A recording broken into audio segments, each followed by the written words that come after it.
Bapak Ibu yang saya hormati, seperti kita ketahui bahwa Ramadan kali ini memang sangat berbeda. Mungkin Ramadan berbeda sepanjang hidup kita nantinya, di mana tidak ada sholat tarawih berjamaah di masjid, tidak ada keramaian, keriuhan di jalanan menyambut Ramadan, tidak ada acara buka puasa di luar seperti tahun-tahun sebelumnya. Namun bulan Ramadan tidak mengurangi kekhidmatannya. Tema yang kita angkat pada sore hari ini adalah terkait dengan perubahan-perubahan yang kita alami selama pandemi dan bagaimana kita menyiapkan, bagaimana kita berlatih diri sehingga kita sanggup beradaptasi di setiap perubahan, di setiap kondisi yang selalu menuntut kita untuk lebih fleksibel menghadapinya. Untuk hal tersebut saya persilakan Profesor Dr. Kiai Haji Nasaruddin Umar untuk memberikan tausiah kepada kita sekalian. Kepada Profesor Nasaruddin kami persilakan. Baik, Bismillahirrahmanirrahim. Assalamualaikum warahmatullahi wabarakatuh. Assalamualaikum warahmatullahi wabarakatuh. Salam sejahtera untuk saudara-saudara kita yang hadir bergabung juga dari non-muslim. Senang sekali bisa kita berjumpa pada sore hari yang mubarakah ini. Betul, Ramadan kali ini sangat spesial karena kita menghadapi dua tantangan. Tentu tantangan pertama adalah kita berpuasa, mengendalikan diri untuk tidak melakukan sesuatu yang tidak dibenarkan oleh syariat kita. Istri halal, suami halal, tapi nggak boleh kita lakukan di siang hari Ramadan. Makanan di kulkas juga penuh, tapi tidak bisa kita makan. Kenapa? Karena kita puasa. Tantangan itu. Tantangan berikutnya, biasanya kita salat, bahkan i'tikaf di masjid. Tiba-tiba kekasih kita, yaitu masjid, tidak bisa kita berjumpa lagi dalam suasana seperti ini. Belum lagi virus corona itu mengintai kita. Lengah sedikit, mereka akan masuk dan kita akan jadi korban. Makin berat sebuah ujian yang dihadapi seorang hamba, makin tinggi kelas nanti yang dicapai. Tidak ada kenaikan kelas tanpa ujian. Jika Allah menguji hambanya dengan musibah, itu artinya Allah mengundang hambanya untuk naik ke atas. Jangan berlumpur di bawah tempurung bumi, karena pasti di situ tidak akan ada keuntungan jangka panjang akhiratnya. Bapak Ibu sekalian, hari saya ajak untuk kita melihat ya, bagaimana berlatih diri untuk selalu berprestasi kapanpun dan dimanapun juga. Dalam kondisi seperti apapun juga kita masih yang penting diberikan hidup, maka kita harus berprestasi.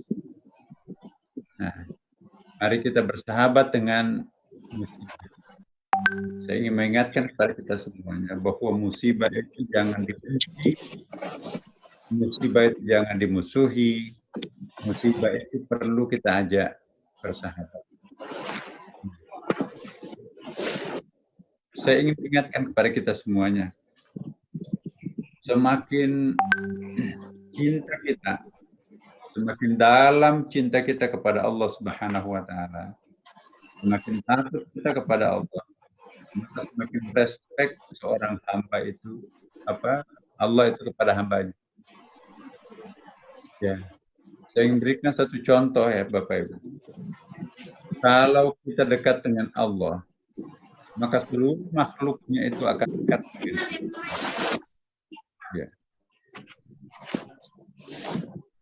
Bagaimana musibah yang ditimpakan kepada Nabi Ibrahim alaihissalam oleh Namrud itu dibikinkan api unggun. Ada alat pelontar yang dilemparkan masuk ke dalam lautan api Nabi Ibrahim itu. Apa kata api? Saya tidak mungkin bisa melukai kekasihku dan kekasih Allah Subhanahu wa Ta'ala. Ya. Jadi kalau orang dekat dengan Allah, seluruh makhluknya, dia tidak akan mencelakai, mengorbankan kekasihnya. Bagaimana kita lihat Ya. Nabi Daud ditombak, di pedang, diparang, nggak mempan. Apa kata besi? Saya tidak akan mungkin bisa melukai, mencederai kekasihku dan kekasih Allah Subhanahu wa taala. Nabi Yunus yang dilemparkan di dalam lautan bebas, rebutan itu ikan hiu, ikan paus. Apa kata mereka? Tidak mungkin kami akan menyaksikan hamba Tuhan, kekasihku, kekasih Allah, celaka di dalam kewenangan. Rebutan itu ikan raksasa itu menyelamatkan Nabi Yunus sampai dibawa ke pantai. Hamba Tuhan, kekasihku, kekasih Allah, celaka. Hal yang sama juga terjadi ketika virus yang sangat dahsyat menimpa umatnya Nabi Saleh, yaitu Nabi Raja. Hal yang sama juga terjadi ketika virus yang Samud. Dahsyat menimpa. Samud itu adalah sangat keras kepala, sangat korup. Nabi Raja. Apa kata Samud? Saya baru bisa percaya kepada kamu, wahai Nabi Saleh, kalau kamu bisa keluarkan unta dari lubang kecil ini.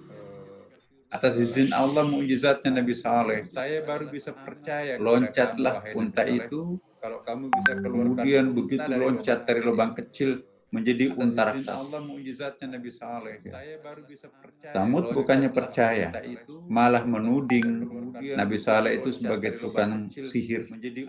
Ayo, rakyatku semuanya, mari kita sate ramai-ramai unta itu.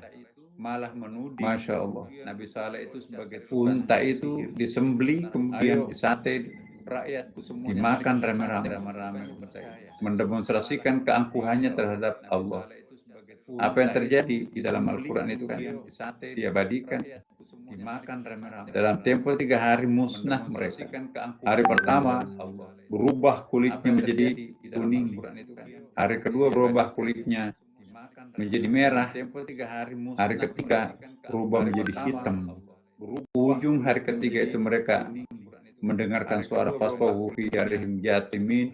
Mereka mendengarkan suara yang menggelegar dari langit, lalu mereka mati bergelimpangan di rumah mereka masing-masing. Inilah virus yang paling dahsyat yang diabadikan dalam Quran.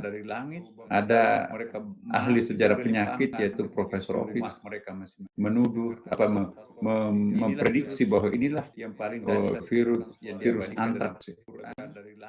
Penularan virus dari binatang kepada manusia itu pertama kali terjadi di dalam Al-Quran. Virus yang dibawa oleh unta ajaib itu, semua yang makan daging unta itu, itulah yang kena virus itu. Ironisnya, Nabi Saleh dan sahabatnya tidak terserang virus itu. Dia ada di tengah-tengah itu. Ini mengingatkan kita ketika virus Ebola yang ditimpakan kepada pasukan Abraha yang akan meruntuhkan Ka'bah, mau mengambil alih Ka'bah, pindahkan ke Yaman, dengan harapan kalau Ka'bah dipindahkan ke Yaman, pusat ibadah spiritual itu pasti akan pindah ke Yaman. Ini akan menjadi sumber kekayaan tersendiri di Yaman. Maka itu dibawa gajah, bawa unta, bawa kuda, itu memikul Ka'bah itu ke Yaman. Di situ ada penjaga Ka'bah, kakeknya Nabi Abdul Muttalib. Minggir, kalau mau selamat, monggo. Saya hanya bertugas menjaga Ka'bah. Yang punya ini bukan punya saya, adalah punyanya Allah Subhanahu wa taala. Selangkah maju setelah itu, tayran ababil tarmihim bihijaratin min sijil faja'alahum ka'asfin ma'kul. Tiba-tiba datang serangga yang membawa virus menyerang pasukan Abraha. Apa yang terjadi? Ka'asfin ma'kul, itu mengerikan sekali. Bagaikan dedaunan yang habis dikunyah baru dimutahkan. Itulah virus Ebola menurut Profesor. Yang tersisa hanya tulang belulang yang putih, dagingnya meleleh mencair. Ironisnya, Abdul Muttalib dan beberapa orang yang menjaga Ka'bah pada waktu itu ada di tengah-tengah itu, tapi tidak terkena virus itu. Nah, sama juga dengan virus yang ditimpakan kepada Talut dan Jalut dalam Quran juga ada. Dagingnya meleleh mencair. Jadi pandemi dalam Quran itu ada 3 tempat. Talut, kata Talut, kalau kamu nanti melewati sungai, jangan melampaui batas. Gunakanlah air sungai itu secara efisien efektif. Jangan menggunakan timba atau ember pada saat minum, pakai dengan cidukan tangan. Begitu orang yang kehausan, jarang ketemu sungai, tiba-tiba menyeberang di sungai. Ada yang bawa timba, ada pakai ember, segala macam. Apa yang terjadi? Semua orang yang rakus, ngambil dengan air, ngambil dengan timba, ember, itu yang bonyok mulutnya sampai mati. Tapi kalau orang yang mengambil dengan cidukan tangannya, kenapa? Lintah yang membawa virus itu mengikatkan kakinya, badannya di bebatuan. Karena kalau ke permukaan itu kepanasan, tapi kalau di tengah-tengah itu masih. Jadi kalau kita pakai timba, ikut tintanya, tapi kalau pakai cidukan tangan nggak ikutin timba, ember, lintah itu. Jadi Bapak Ibu teman-teman, pemandangan disampaikan dalam Quran bahwa namanya virus itu memang sudah pernah ada. Penularan dari virus binatang itu pindah ke manusia. Itu proses pembelajaran terhadap anak manusia. Karena itu juga kita jangan terlalu takbur, jangan terlalu sombong, mau mengalahkan, mau menaklukkan, memusuhi virus corona. Siapa corona itu? Pemandangan disampaikan dari mana asalnya? Siapa penciptanya? Dia kan dari Allah juga. Penularan dari bawa misi juga pindah ke manusia. Supaya orang sombong di dunia ini berhenti. Coba negara superpower lumpuh semua. Cina nggak bisa berdaya. Amerika paling besar korbannya nggak bisa berdaya. Ya, tentara Tuhan yang sekecil itu tidak kelihatan oleh mata, membuat dunia ini lumpuh sama sekali. Belum Dajjal tuh, belum Ya'juj sama Ma'juj. Itu baru makhluk kecilnya Allah. Mari kita mencoba untuk merubah paradigma kita terhadap sebuah musibah. Jangan pernah membenci musibah. Makin kita benci sebuah penyakit, makin terasa penyakit itu. Ini ada kawan yang pernah meneliti di Amerika, ahli anestesia rasa nyeri gitu ya. Orang yang beragama dan aktif menjalankan agamanya, dia tidak akan pernah bisa merasakan rasa sakit itu secara maksimum 60% kira-kira kalau diangkakan. Tapi orang yang membenci penyakit, mengutuk penyakit itu, dia akan merasakan penyakit itu 200% lebih sakit. Maka itu kita jangan memusuhi musibah, nanti tambah menderah kita. Musibah memang membawa malapetaka buat kita, sama dengan virus corona. Tapi kalau kita mengutuk corona yang juga tentara Allah itu, satu ekor virus corona itu nanti bisa dendam, ini orang yang sombong, ini orang yang angkuh. Tapi kalau kita mencintai Allah, ya seperti Nabi Ayub. Nabi Ayub itu kan ditimpa dengan penyakit yang sangat mengerikan. Sekujur tubuhnya itu banyak, bahkan belatungan, ulatan. Kemana-mana tabib dokter datang, tidak akan pernah berhenti. Dan sakitnya minta ampun. Begitu mencapai puncaknya, istri yang paling dia sayangi pun juga membawanya dia pergi keluar kota, dibuang di sebuah pegunungan, di dalam sebuah gua. Dia meratapi nasibnya di dalam gua yang jauh dari perkampungan. Apa yang terjadi di situ? Dia merubah paradigmanya. Wahai para belatung, ulat-ulat yang mengerumuni tubuhku, kalian dulu paling aku benci. Sakit minta ampun. Tapi ternyata tidak ada yang bisa menemani aku dalam gelapnya gua seperti ini kecuali kalian. Sekarang aku rubah. Kalian adalah sahabatku. Mau menemani aku dalam kesepian kesunyian gua ini.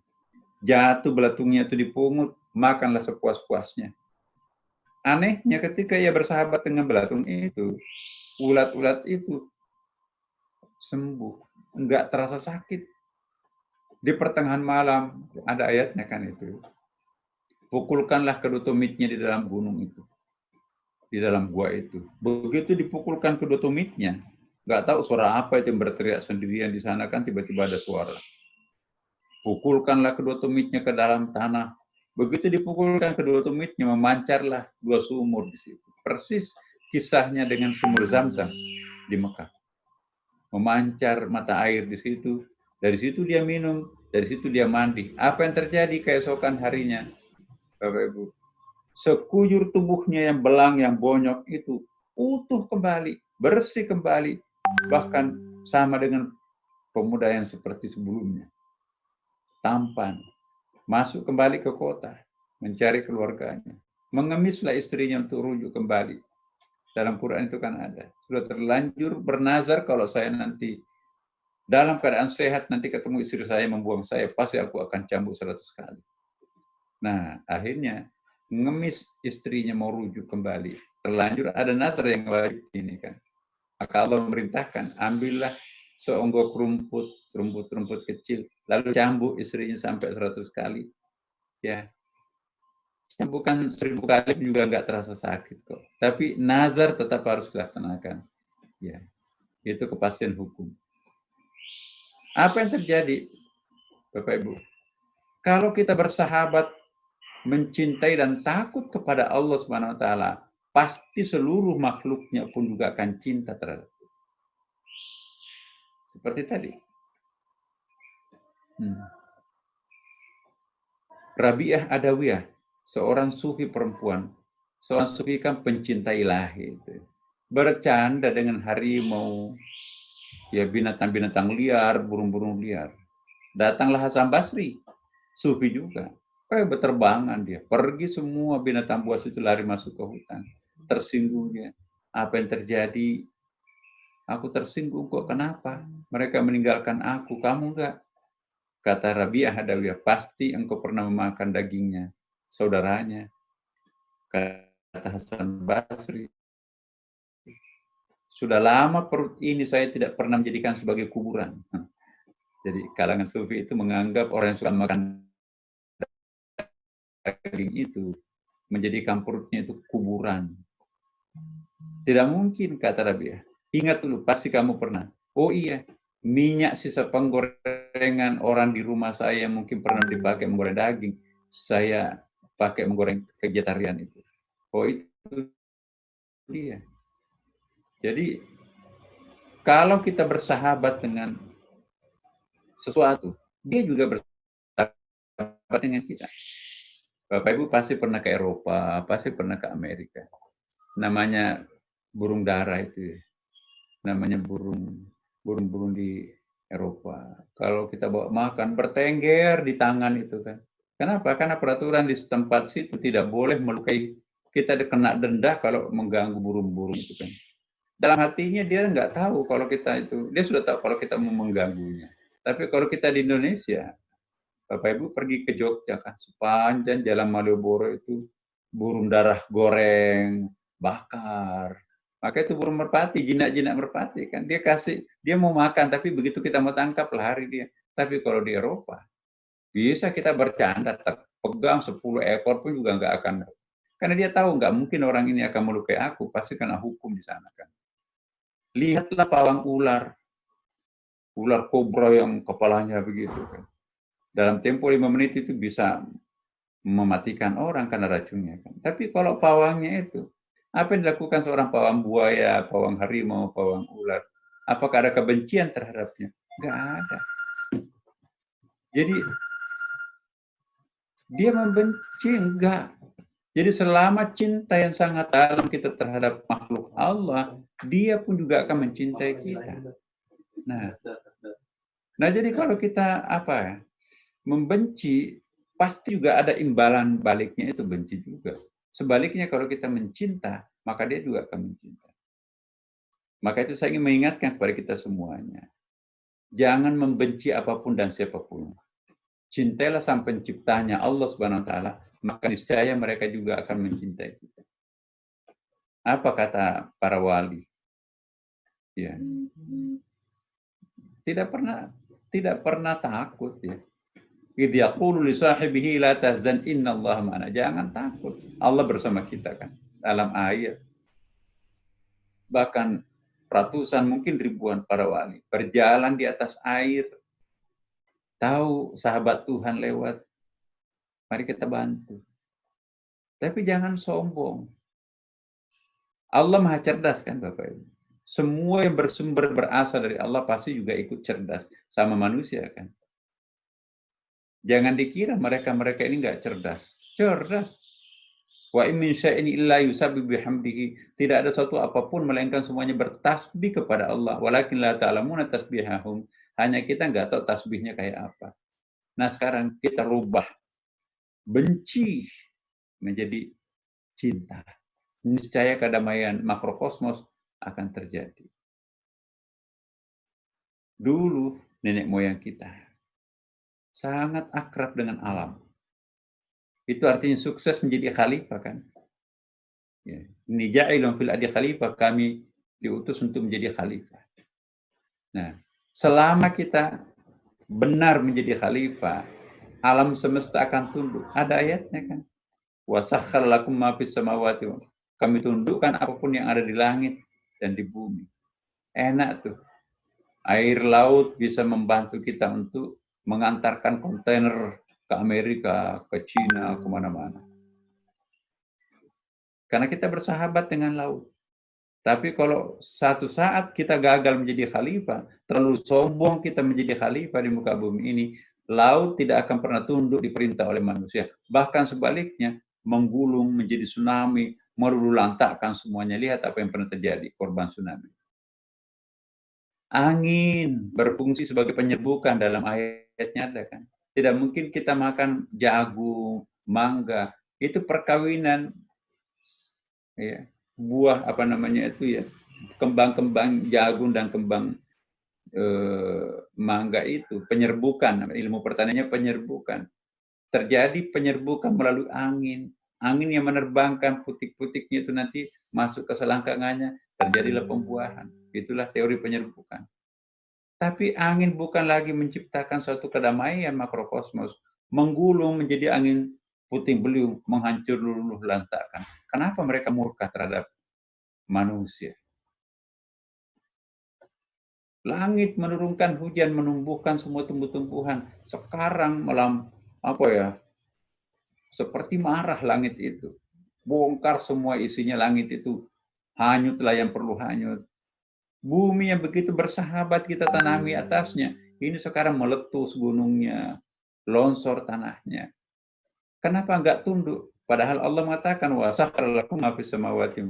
Kami tundukkan apa yang ada di alam semesta ini untuk kamu.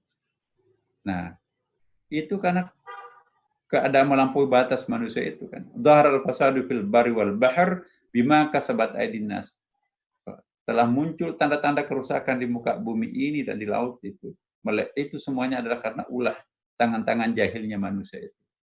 Kalau kita gagal menjadi khalifah, kalau kita melampaui batas menjadi khalifah, alam sudah tidak akan bersahabat lagi dengan manusia. Boro-boro mau tunduk, bahkan seperti serangga. Serangga itu kan sebetulnya juga itu sangat diperlukan juga oleh manusia. Kalau nggak ada serangga, tidak ada yang menghancurkan kotoran-kotoran sampah itu. Sampah itu kan banyak tuh kotorannya di situ itu yang bahayanya tuh. Tapi karena serangga di situ banyak, bonyok sampai hancur, udah selesai. Tangan-tangan kita ini kan juga sebetulnya ada serangganya itu, terutama telapak tangan kita. Ya, terutama di mulut juga banyak tuh. Ya. Banyak hal-hal yang makhluk mikrobiologis di dalam mulut kita. Dan itu mempercepat proses pencernaan kita juga. Maka itu kalau kita bunuh semuanya juga ada negatifnya itu. Maka itu WHO itu jangan sampai itu nanti desinfektan itu nanti kena kulit, itu nanti berbahaya. Ya, jadi saya ingatkan kepada kita semuanya, terkadang suatu musibah datang itu untuk mengingatkan. Mungkin kita hidup di jalan ibaratnya kita hidup tidak lagi di atas rel yang benar, melenceng, kita menyimpang rel yang nggak mungkin nyampe. Kalau ada musibah, biasanya musibah itu membenarkan kita. Karena itu saya ingin mengingatkan kepada kita semuanya, teman-teman. Bersahabatlah dengan musibah. Di dalam ayatnya banyak sekali tentang musibah. Hunalika ibtaliyal mu'minuna ya wazulzilu zilzalan syadida. Disitulah diuji orang-orang mukmin yang digoncangkan hatinya dengan goncangan yang sangat, ya. Wa balawnahum bil hasanati wasayyiati. Kami cobakan, kami uji mereka itu dengan nikmat dan juga bencana. Ya. Kita diuji oleh Allah sekarang ini. Ini bukan azab. Jangan pernah ada yang mengatakan bahwa corona ini azab. Kalau kita percaya terhadap hadis Nabi, sudah tidak akan pernah ada lagi azab. Di dalam Al-Quran ada 3 bentuk malapetaka: azab, musibah, dan bala. Ya. Nabi berdoa, ya Allah, ya, jangan timpakan azab terhadap kaumku, umatku. Itu diterima. Ada 3 permintaan Nabi kan? Ya. Diterima 2, ditolak 1. Apa yang diterima? Jangan timpakan azab seperti kaum sebelumku. Ya.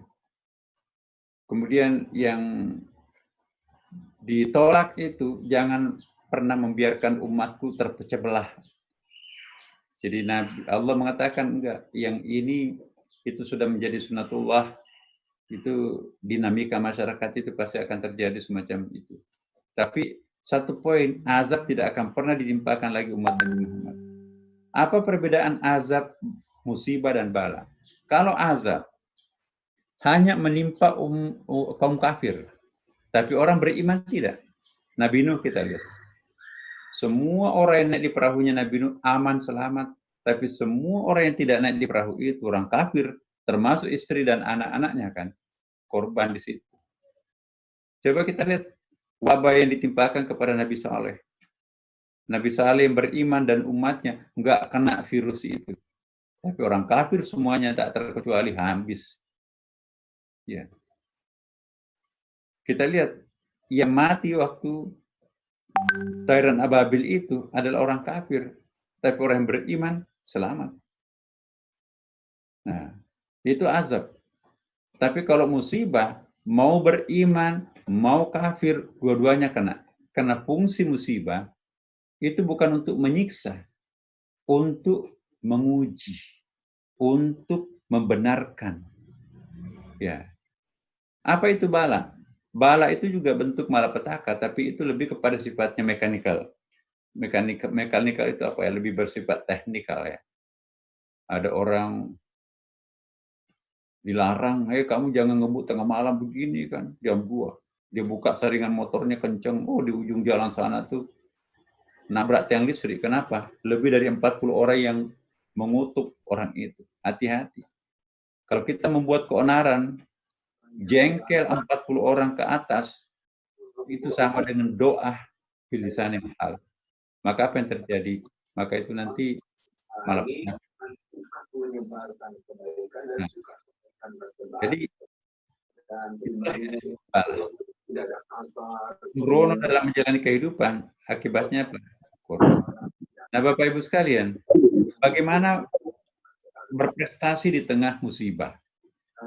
Saya ingin menyampaikan bahwa mari kita berbaik sangka terhadap musibah. Karena hadisnya tidak ditimpa suatu musibah kepada seseorang atau satu kelompok masyarakat, melainkan itu pencuci dosa masa lampau. Ya. Tidak diutus satu penyakit kepada seseorang, melainkan penyakit itu berfungsi untuk mencuci dosanya. Sekian lama kita hidup di atas makanan yang syubhat, mungkin haram. Kullu lahmin nabata min haramin fannaru aula bihi. Semua makanan yang masuk dalam perut kita dan kemudian menjadi daging bersumber dari yang haram hanya akan bisa dibersihkan oleh api neraka. Nauzubillah. Maka hati-hati Bapak Ibu. Kalau sering makan makanan halal, makanan haram dan minuman haram, tapi nggak pernah dijewer oleh Allah, itu tanda-tanda Allah murka terhadapnya. Tapi kalau begitu kita makan yang haram langsung dijewer, mobilnya kecelakaan, anaknya sakit, masuk rumah sakit, ongkosnya lebih besar daripada amplop yang dia terima, itu masih Allah mencintainya. Tapi kalau langganan kemaksiatan tidak pernah diuji, tidak pernah dijewer oleh Allah, itu namanya istidraj. Istidraj itu tidak dijewer di dunia, tapi ditampung semua dosa-dosa masa lampaunya untuk dicuci bertahun-tahun di neraka. satu harinya akhirat itu 1000 tahunnya dunia. Jadi kalau ada orang disiksa dengan penyakit di akhir hayatnya, sudah ke Singapura, sudah ke Australia berobat, nggak pernah sehat. Itu bukan penyakit biasa. Tinggal kulit dan tulang, padahal orangnya gemuk. Semua daging-daging haram yang pernah dia makan orang itu dihabiskan oleh kuman-kuman. Itu caranya Allah membersihkan seorang hamba. Ada hadis Nabi kan, satu hari orang itu dilanda penyakit demam, akan diampuni dosanya selama 1 tahun. Jangan-jangan besok nanti kalau demam, panjangkanlah demamku 10 hari, 10 tahun lampu dosaku dikabulkan kan. Tidak ada satu musibah dalam bentuk apapun sampai kepada duri yang menusuk tumit seorang hamba, melainkan itu pencuci dosa masa lampau. Jangan salah paham terhadap musibah. Musibah itu surat cinta Tuhan. Sekian lama Allah mengundang kita naik ke langit dalam bentuk undangan putih kenikmatan, tapi tidak pernah kita gubris. Akhirnya Allah merubah surat cintanya dalam bentuk undangan merah, corona. Wow. Tidak ada nama yang paling sering kita panggil akhir-akhir ini kecuali Allah kan. Tapi kalau tendernya menang, di promosi jabatan, biasanya orang yang ditraktir itu bukan muhrimnya, istrinya belakangan. Siapa itu? Allahu a'lam. Tapi begitu kena musibah, anaknya meninggal, wah meratap-ratap memanggil nama Allah. Jadi sesungguhnya kalau orang sadar apa dan siapa musibah itu surat cinta paling efektif. Karena itu Bapak Ibu, mari kita melengkapi sayap kehidupan kita. Orang yang tidak punya sayap kehidupan seimbang, maka itu nanti akan dapat musibah. 2 sayap kehidupan itu apa? Tangan kanannya ada sayap syukur, semua kenikmatan dari Allah disyukuri. Ya. Sayap kirinya itu adalah sabar, semua cobaan Allah sabar mengalaminya. Banyak orang hanya pintar bersyukur, tapi tidak tahan bersabar. Ada juga sebaliknya, hanya bisa tahan bersabar, tapi begitu diuji kenikmatan, tidak pintar bersyukur. Tidak akan bisa naik ke langit orang ini. Apalagi kalau tidak pintar bersyukur dan tidak pintar bersabar. Ujian, Bapak Ibu. Allah akan memperbaiki sayap kanan kiri kita sekarang, supaya kita itu cepat sampai ke langit. Kalau kita ditimpa musibah, kita sudah punya pengalaman. Aku tahan menjadi orang miskin kok. Aku sudah biasa berpuasa tidak makan sampai sekian lama.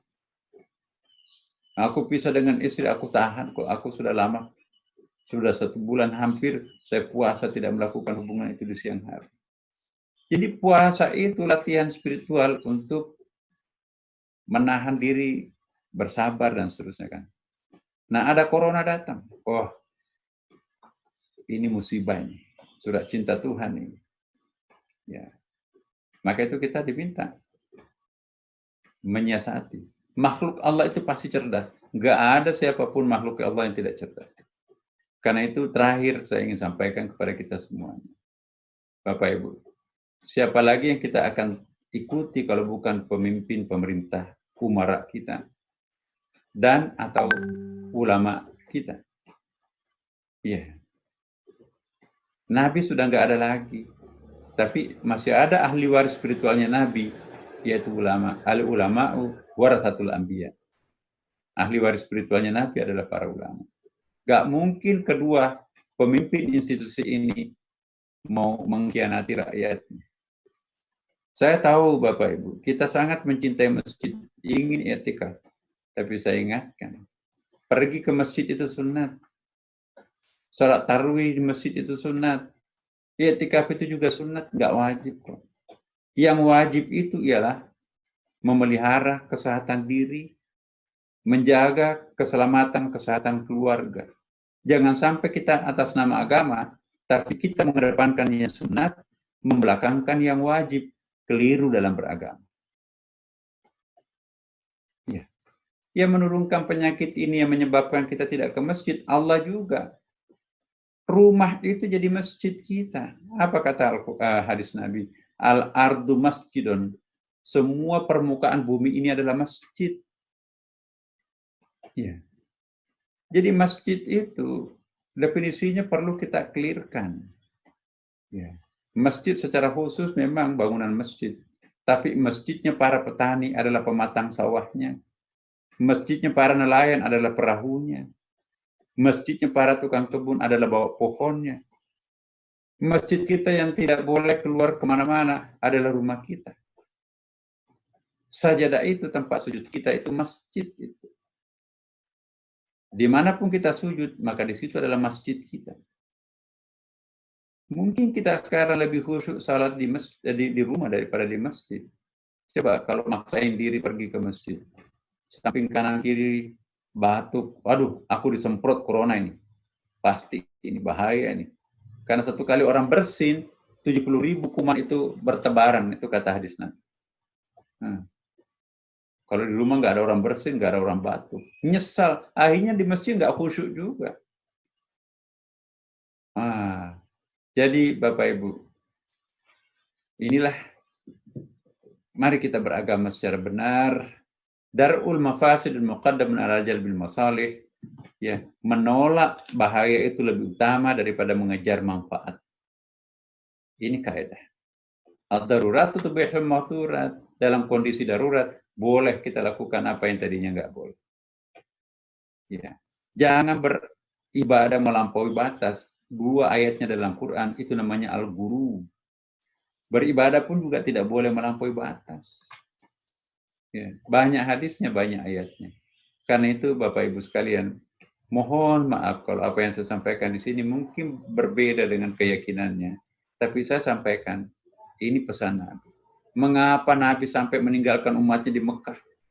Cari selamat sendiri di Mekah bersama Madinah bersama Abu Bakar. Itu kan diejek oleh orientalis itu kan. Pengecut meninggalkan umatnya di Mekah. Mundur selangkah untuk meraih kemenangan, itu cara Nabi. Tapi nekat, itu bukan cara Nabi. Coba kalau Nabi nggak hijrah, nggak ada Islam di Indonesia. Bubar di situ itu sebelum waktunya. Prematur Islam itu. Jadi beragama itu harus pakai akal, pakai strategi. Jangan karena cinta sampai akhirnya nanti nggak ada strategi. Semoga ada manfaatnya, Bapak Ibu sekalian. Mohon maaf. Ya, selamat berpuasa dan mudah-mudahan puasa kita kali ini istimewa. Wassalamualaikum warahmatullahi wabarakatuh. Waalaikumsalam warahmatullahi wabarakatuh. Profesor Nasaruddin, mohon izin Pak, ini ada beberapa pertanyaan dari jamaah dari FKIJK. Izin saya membacakan. Bagi Bapak Ibu yang akan bertanya juga dipersilakan chat melalui aplikasi Zoom atau di YouTube juga boleh. Pertanyaan pertama ini Pak, dari Pak Jazari Abdul Hamid, kayaknya dari Bank Indonesia ini Pak.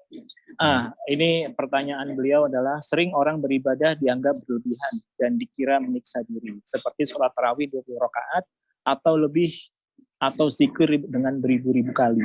Apakah termasuk melampaui batas juga? Padahal Nabi Muhammad SAW juga sholat sampai bengkak kakinya. Bagaimana penjelasan Profesor atas hal ini? Monggo Pak Prof. Iya.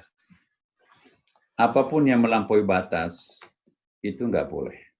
Termasuk ibadah. Hadis yang mengatakan bengkak kakinya, itu sahabat Nabi yang bengkak kakinya sampai membentangkan tali kan. Bukan Nabi.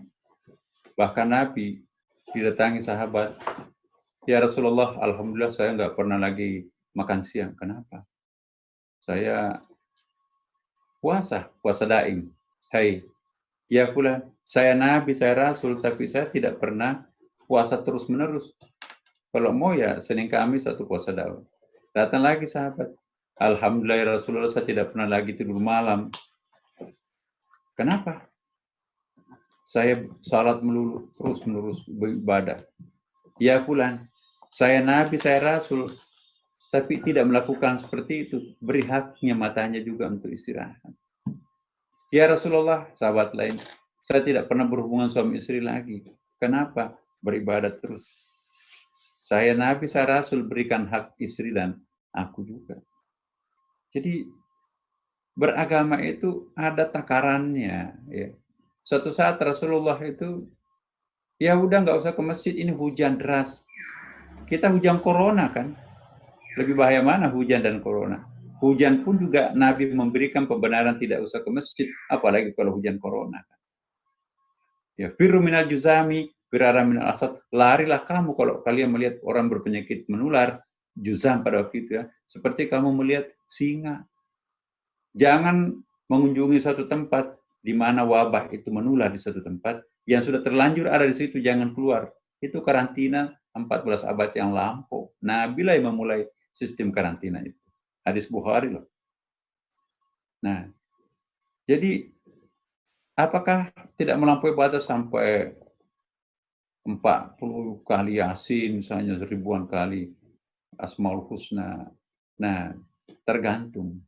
Ada orang ngaji setiap sepanjang hari malam, dia enjoy di situ itu. Ya. Itu bukan melampaui batas. Tapi kalau terpaksa, dia paksa anaknya, kamu nggak boleh berhenti sama ngaji. Itu nggak bisa. Ibadah itu, apa Islam itu bukan amalan oriented, tapi lebih kepada penghayatan oriented. Kita selama ini memang, saya mohon maaf ya kalau saya juga tidak sependapat. Kalau kita itu amalan oriented, mau balik kita mengajarkan begini, pahalanya sekian. Bukan. Aqimis salata lidzikri, penghayatannya. Kata Rasulullah itu dua umatku salat. Satu salat langit, salatnya antara bumi dan langit. Ada salat langit, ada salat bumi. Jadi yang paling penting itu kualitasnya itu.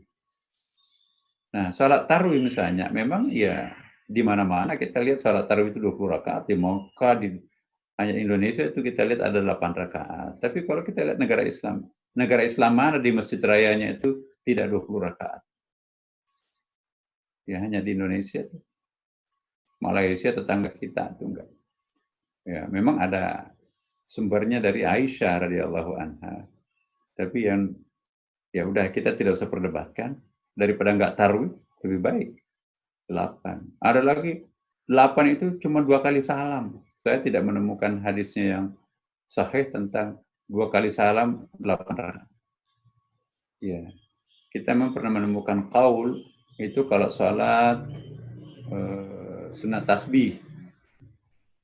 Ya, digabung itu 4 rakaat itu kalau siang, tapi salat sunat tasbih di malam hari 2 kali salam. Tapi kalau tarwih saya tidak menemukan. Maka itu ya jangan cari gampangannya lah, tapi juga jangan memaksakan diri. Beragama itu ada takarannya, ada ukurannya. Nah, kita tidak boleh saling menghakimi satu sama lain. Ya. Yang penting nikmati. Ya, agama itu bukan untuk membebani kita sebetulnya, tapi kita melepaskan, memberdayakan, membebaskan kita. Selama kita sholat itu masih terasa beban, maka kita belum termasuk muttaqin. Tapi kalau kita menikmati sholat, ya Allah, nikmat sekali, ciri-ciri muttaqin. Sekarang ukur diri kita, apakah sholat itu beban, apalagi sholat isya pulang dari kantor capek, Pak belum sholat isya, aduh setengah mati itu. Maka itu Rasulullah bersabda ya, hati-hati sholat isya. Yang paling berat dilakukan orang itu sholat isya itu. Udah pulang dari pengantin, masih pakaian pengantin, pakaian jas itu, udah rebahan di situ, nggak sholat isya. Sholat isya itu paling berat. Maka itu yang membedakan orang munafik dan orang beriman betul-betul itu adalah sholat isya itu. Nah, saya kira begitu. Terima kasih, Prof. Ada satu lagi terakhir nih, Prof. Ya. Dari Pak Ali BCA. Apakah ungkapan ala kulli hal alhamdulillah itu bisa ditunjukkan kepada musibah yang menimpa kita sekarang? Iya. Bagi orang yang mencapai puncak ketakwaan, nggak ada bedanya musibah dengan kenikmatan. Hanya orang awam yang membedakan musibah dan kenikmatan. Nah, apakah kita masih orang awam? Selama kita masih menjerit ditimpa musibah, mabuk diuji kemewahan, maka kita itu sangat awam. Ya. Orang yang imannya stabil, ditimpa musibah tersenyum kecil, diuji kemewahan tersenyum simpul. Kenapa? Kalau ditimpa musibah, dia lawan dengan kesabaran. diuji kemewahan, dihadapi dengan syukur. Jadi ini dia. Maka itu syukur itu kan terbagi dua. Ada syakur, ada syukur. Orang yang mensyukuri nikmat Allah itu disebut dengan perbuatan syukur. Tapi orang yang mensyukuri apapun yang datang dari Allah, termasuk musibah pun juga dia syukuri, itulah yang disebut dengan syakur. Apa kata Allah? Wa qalilum min ibadiyas syakur. Hanya sedikit sekali hambaku yang sampai ke tingkat syakur. Yang banyak itu syukur. Lebih banyak lagi tidak bersyukur. Jadi syukur, mensyukuri nikmat, prestasi, ya, rezeki. Tapi kalau musibah, nangis, manusiawi itu. Tapi orang yang mensyukuri apapun yang datang dari Allah dengan keyakinan, semua yang berasal dari Allah yang maha baik, pasti semua baik. Cuma rahasianya kita nggak tahu, hikmahnya kita belum paham. Maka itu apapun yang datang pada dirinya, dia syukuri. Orang ini adalah syakur. Kalau orang sudah sampai syakur, sama dengan mukhlas, bebas iblis. Iblis tidak berani mengganggu. Percuma habis energi, nggak akan terpengaruh. Nah, bulan suci Ramadan ini, mari kita naik kelas. Dari tadinya hanya bisa bersyukur, bisa syakur. Kalau yang paling pemula, tadinya bisa tamadah, bisa tahmid. Tamadah itu artinya memuji spontanitas, tapi hatinya enggak. Hipokrit. Tapi kalau apa yang ada dalam hatinya itu yang keluar dari mulutnya, itu tahmid. Tapi kalau memuji bukan hanya mulut, tapi ada aksi, traktir, tidak mungkin ada prestasi ini tanpa dukungan teman-teman kerjasamanya. Ayo nanti saya traktir makan siang, itu baru syukur. Kalau hanya terima kasih itu tahmid. Ya. Nanti bisa disebut syukur kalau kita berbagi. Tapi tidak semua orang syukur itu syakur. Kalau orang itu hanya pintar mensyukuri nikmat, tapi tidak mau mensyukuri musibah, belum sampai ke makam syakur. Kalau orang mensyukuri apapun yang datang dari Allah, termasuk hadirnya corona, alhamdulillah. Nah, itulah orang yang sudah sampai ke tingkat syakur. Orang yang sampai ke tingkat syakur, corona mengerumuni tubuhnya, CS, menjadi vaksin dia.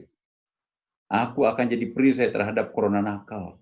Aku akan membentengi kamu, kawan. Ya, sudah jadi pawang corona dia. Kalau kita cinta terhadap Tuhan, semua makhluknya itu akan melindungi kita. Bukan mencelakakan kita. Tapi kalau kita masih ragu, awam, suka berdosa, dendam di sini masih banyak, itu lobang-lobang semuanya. Mudah-mudahan puasa ini tepat pada waktunya hadir di tengah corona. Keajaiban Ramadan ini nanti insya Allah. Ya, salah satu keajaiban Ramadan, doa hambanya akan dikabulkan. Doa berjamaah yang paling sering kita doakan sekarang, bebaskan, selamatkan kami dari virus corona ini kan. Nah, doa yang dipanjatkan 40 orang bersamaan dalam satu waktu, insya Allah akan dijabah Allah. Satu waktu kita berdoa, satu Indonesia, satu dunia kita berdoa. Maka umur corona di Indonesia, insya Allah bulan Ramadan akan ikut membersihkan. Ramadan artinya membakar hangus dosa masa lampau. Mudah-mudahan Ramadan kali ini bukan hanya membakar hangus dosa, tapi membersihkan corona. Percayalah Bapak Ibu, corona akan lewat seiring dengan perginya bulan suci Ramadan. Amin. Ya. Terima kasih Prof. Ada yang kami catat yaitu ada satu hal yang kami catat yaitu dua sayap tadi yang Profesor jelaskan antara sabar dan syukur. Itu yang harus kita miliki sehingga kita bisa terbang ke langit. Sebelum kami tutup, kami minta Profesor Nasruddin memimpin doa sebagai penutup kegiatan kita pada sore hari ini. Pada Profesor kami persilakan, Pak. Baik teman-teman, Bapak Ibu, mari kita menundukkan kepala sejenak. Doa yang paling mujarab itu ialah detik-detik menjelang buka puasa seperti sekarang ini. Mari kita doa, membacakan doa para wali. Bismillahirrahmanirrahim. Bismillahirrahmanirrahim. Ala Allah. Bismillahirrahmanirrahim. Bismillahirrahmanirrahim. Bismillahirrahmanirrahim. Bismillahirrahmanirrahim. la yasrifus su'a illallah. Bismillahi ma sya'allah, ma kana min ni'matin fa min Allah. Bismillahi ma sya'allah wa la haula wa la quwwata illa billah. Bismillahi dhahara sirrullah. Bismillahi ja'a nasrullah. Bismillahi ata amrullah. Bismillahi barazat gharatullah. Bismillahi tammat kalimatullah. Bismillahi intasyarat junudullah. Bismillahi ma'ana yadullah. Bismillahi nahnu fi amanillah. Bismillahi dakhalna fi sahati la ilaha illallah. Bismillahi kharajna ala sahra'i Muhammad Rasulullah. Bismillahi qul kullu min indillah. Bismillahi wa kafa billah. Bismillah walhamdulillah wa la ilaha illallah wallahu akbar. Allahumma la tada' lana fi maqamina hadha dhanban illa ghafar. Wa la hamman illa farrajta wa la maridan illa syafaita wa la mayitan illa rahimta. Wa la mubtala illa afaita wa la dainan illa qadaita wa la dhalan illa hadaita. Wa la jahilan illa 'allamta wa la mujahidan fi sabilika illa nasr. Allahumma inna na'udzubika minal juzami wal waba' wa su'il akhlaq. Allahumma rabbirhamhuma kama rabbana shighara. Rabbana atina fid dunya hasanah wa fil akhirati hasanah wa qina adzabannar wa adkhilna jannata ma'al abrari aziz ya ghaffar ya rabbal alamin. Sallallahu ala sayyidina Muhammadin sallallahu alaihi wasallam. Subhanallah wa bihamdihi salamun alal mursalin. Walhamdulillahi rabbil alamin. Wassalamualaikum warahmatullahi wabarakatuh. Waalaikumsalam.